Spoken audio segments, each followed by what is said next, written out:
વિદ્યાર્થીએ ગળા ફાંસો ખાધો. પિતા કેક લઈને ઘરે આવતા દીકરાને ગળે ફાંસો ખાધેલી હાલતમાં જોયો. કારણ અંકબંધ. સુરતમાં જન્મદિવસે જ ધોરણ 9માં અભ્યાસ કરતા વિદ્યાર્થીએ આપઘાત કરી લીધો હતો. ભેસાણ વિજયલક્ષ્મી નગરમાં 16 વર્ષીય આશુતોષ નામના વિદ્યાર્થીએ આપઘાત કર્યો હતો. પુત્રનો જન્મદિન મનાવવા પિતા દુકાનેથી ઘરે કેક લઈને આવ્યા હતા અને પુત્રને ગળે ફાંસો ખાધેલી હાલતમાં જોઈ ચોંકી ઉઠ્યા હતા. ડિંડોલી પોલીસ ઘટના સ્થળે પહોંચી વિદ્યાર્થીના મૃતદેહને પીએમ અર્થે મોકલી કાર્યવાહી હાથ ધરી છે. મળતી માહિતી મુજબ મૂળ ઓડિશાના વતની અને સુરતના ભેસાણ વિજય લક્ષ્મીનગરમાં રહેતા વિનોદ પ્રધાન મજૂરી કામ કરી પરિવારનું ગુજરાન ચલાવે છે. પરિવારમાં પત્ની, એક દીકરો અને એક દીકરી છે. વિનોદનો એકનો એક 16 વર્ષીય પુત્ર આશુતોષ હાલમાં ધોરણ 8માં પાસ કરી ધોરણ 9માં અભ્યાસ કરી રહ્યો હતો. ગત રોજ આશુતોષનો જન્મદિવસ હતો, જેથી તેને લઈ પરિવાર ખુશખુશાલ હતો. આશુતોષે સવારથી જ પરિવાર સહિત તેના મિત્રો જન્મદિવસની શુભેચ્છાઓ આપી રહ્યા હતા. સાંજે આશુતોષના પિતા પુત્રના જન્મદિવસ મનાવવા કેક લઈને ઘરે પહોંચ્યા હતા. પુત્રના જન્મના દિવસે જ પિતાએ પોતાના પુત્રને ઘરમાં ગળે ફાંસો ખાધેલી હાલતમાં જોઈ ચોંકી ઉઠ્યા હતા.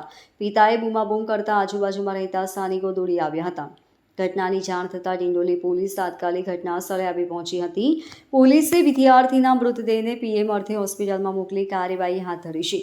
વિદ્યાર્થીએ કયા કારણોસર આપઘાત કર્યો છે, હાલ અકબંધ છે.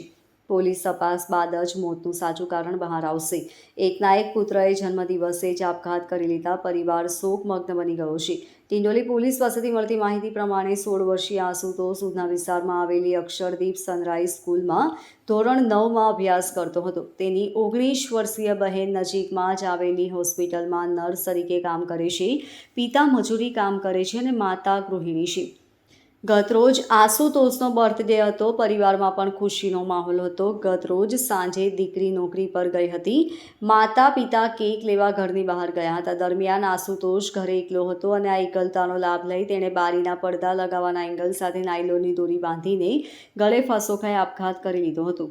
પોલીસના જણાવ્યા પ્રમાણે આશુતોષે જન્મદિવસ હોવાથી કોઈ ગિફ્ટની માંગણી કરી હોય અને પરિવારે મનાઈ અથવા કંઈક ઠપકો આપ્યો હોય અને આ આકરું પગલું ભરી લીધું હોય તેવી શક્યતા લાગી રહી છે. જો કે પોલીસ દ્વારા પરિવારજનોના નિવેદન લેવામાં આવશે અને ત્યારબાદ જ આપઘાતનું ચોક્કસ કારણ સામે આવશે. Bureau report, LK star news, Surat.